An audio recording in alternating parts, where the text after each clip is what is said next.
Good morning বন্ধুরা, কেমন আছো? আমি ভালো নেই খুব একটা গো। আর আজ সকাল থেকে দিনটা আমার খুব খারাপ যাচ্ছে। সকালেই একটা খারাপ খবর পেলাম, আমার মেসোমশাই অসুস্থ হয়েছে, ব্রেন স্ট্রোক হয়েছে, হসপিটালে ভর্তি আছে। তাই আজ আমি রান্নাঘর থেকে ব্লগটা শুরু করে দিলাম। রান্না বান্না সকাল সকাল বসিয়ে দিয়েছি। মানে আমি হসপিটালে যাব দেখতে, তো তাই খাবার নিয়ে যাব। ওখানে মাসি আছে, মাসির ছেলে আছে, তাদের জন্য ভাত নিয়ে যাব। সেই জন্য সকাল সকাল রান্না বসিয়ে দিয়েছি। বিপদের উপর বিপদ বন্ধুরা। আমি এখানে সবজি কাটছিলাম, কাটতে কাটতে আমার আঙুলটা গেল কেটে। তাই মা আবার সবজি কেটে দিচ্ছে। মা সবজিগুলো কেটে দিচ্ছে, এখানে বললো আমি কেটে দিচ্ছি। আর এখানে এই যে বড় বড় হাঁড়িতে উনুনে ভাত বসিয়ে দেওয়া হয়েছে। হাঁড়িটা একদম বিচ্ছিরি লাগছে দেখতে, কারণ ঘুঁটের জালে, কাঠের জালে হচ্ছে, তো সেই জন্য খুব কালি পড়েছে। ঘুঁটের জালে ভাত রান্না করলেই না হাঁড়ি খুব কালি হয়। এখানে আমি গ্যাসেতে কড়াই বসিয়ে বড়িগুলো ভেজে নিচ্ছি। এখন শীতকালে একটা সুবিধা যে অনেক রকম সবজি পাওয়া যায়, তাই ওই অনেক রকম সবজি দিয়ে একটা সবজির তরকারি করব। আর দেখলে মাছ নিয়েছি, প্রথমেই মাছ আমার কষাও হয়ে গেছে, কষে রেখে দিয়েছি। মাছের ঝাল হবে।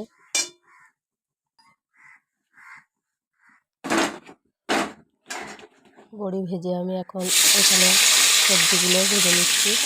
সবজিগুলো আলাদা আলাদাভাবে ভাজবো, তেল দিয়ে সব একসঙ্গে ভেজে নিচ্ছি।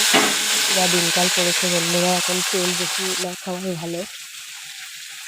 সেই জন্য অল্প তেলেই যতটা সম্ভব রান্না করে খাওয়া ভালো। তাই এখানে আমি সবজিগুলো সব একসাথেই ভেজে নিচ্ছি।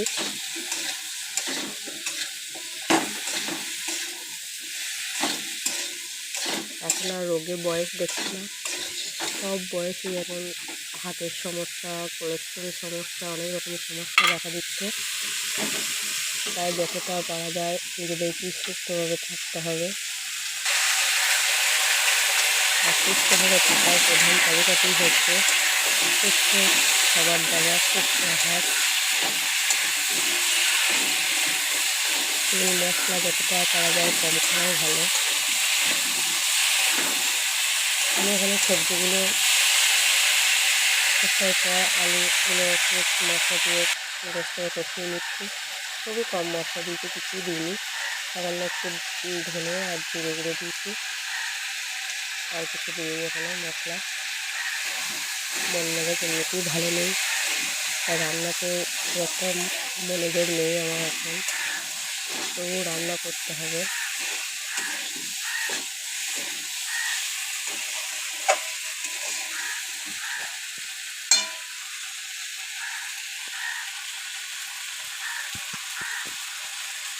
এখানে সবজিগুলো কষে তুলে রেখে দিয়েছি। আলুটা কষানো হয়ে গেলে সবজিগুলো দিয়ে দেবো। আর এদিকে আমি আরেকটা গ্যাসে আরেকটা কড়াই বসিয়ে দিয়েছি, ওভেনটা। এখানে মাছের ঝোল করার জন্য পেঁয়াজটা ভেজে নিচ্ছি, টমেটোগুলো দিয়ে দিচ্ছি এখন।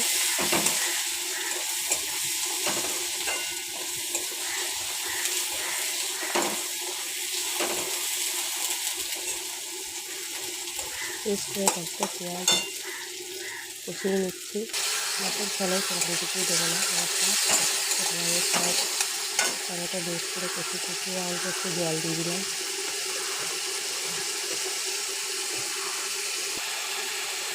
এখন আমি এখানে সর্ষে বাটনাটা দিয়ে দেবো। আমি এখানে কালো সর্ষেই নিয়েছি, কালো সর্ষে আর কাঁচা লঙ্কা একসঙ্গে বেটে নিচ্ছিলাম।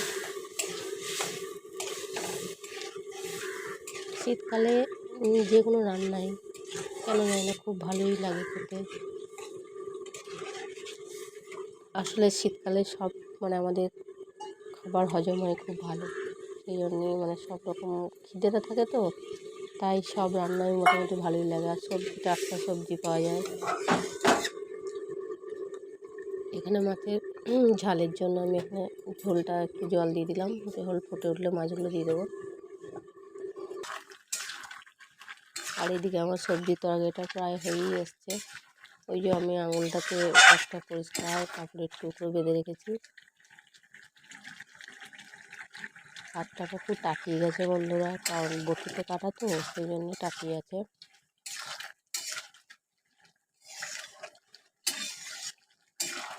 স্নান টান করে নিয়ে আমি হাতটায় একটা হ্যান্ড গ্লাভস লাগিয়ে নেব। এখন ওই পরিষ্কার কাপড়ের টুকরোটাই বেঁধে রেখেছি আপাতত। ডান হাত এমনিতেই কাজের হাত, সব সময় ভেজাতে হবে, খুব সমস্যা হাতটা কেটে যাওয়াতে। এখানে ঝোলটা ফুটে উঠেছে, আমি এখন মাছগুলো দিয়ে দিচ্ছি। মাছগুলো দেওয়ার পর একটু সামান্য একটু ফুটিয়ে নিয়ে উপর থেকে ধনেপাতা দিয়ে আমি নামিয়ে নেব। এই রান্না হয়ে গেলে রেডি হয়ে আমি এখন হসপিটালে যাব মেসোমশাইকে দেখতে। তাই খুব তাড়াতাড়িও করছি রান্নাটা।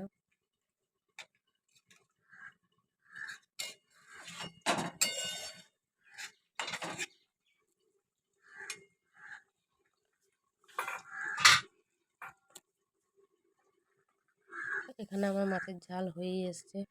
আপনারা সবাই ভালো থাকবেন, সুস্থ থাকবেন।